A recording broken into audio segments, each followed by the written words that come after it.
Hey guys, I'm Kate from Sewcraft Cook.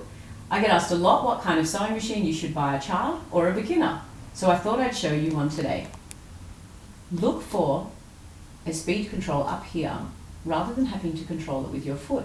If you're looking to control with your foot, it's like driving a car, so the more you push down on the pedal, the faster it goes. That's hard for a child who's learning to sew because they're trying to learn how to actually stitch, keep their fingers away from the needle, look at how fast they're going. It's all too much.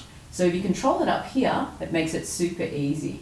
So the more you push it this way, the faster it goes.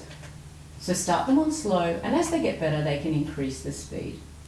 This one also has a needle threader. You pop it down like this, run your thread through, and it helps you thread the needle in a really easy way. Great for a beginner and a child, and also great for a parent who needs to pop their glasses on otherwise. This also has a stitch width and a stitch length. If you have that, you can adjust the width of a zigzag stitch, for example, or of a pattern, and you can also adjust the length of a stitch, either a plain or a zigzag or a pattern as well, to make them longer and larger, which is really handy with different types of fabrics. It's also really good to have a drop-in bobbin.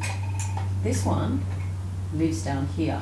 It's much easier to thread a machine and pop a bobbin down than to pop it in the front inside a metal casing.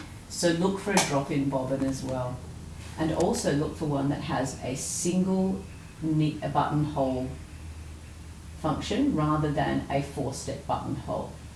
Rather than doing a front bar, a side bar, a back bar, another side bar to make one buttonhole, you simply select the buttonhole shape that you like, pop on a special foot, and it makes a buttonhole in one step.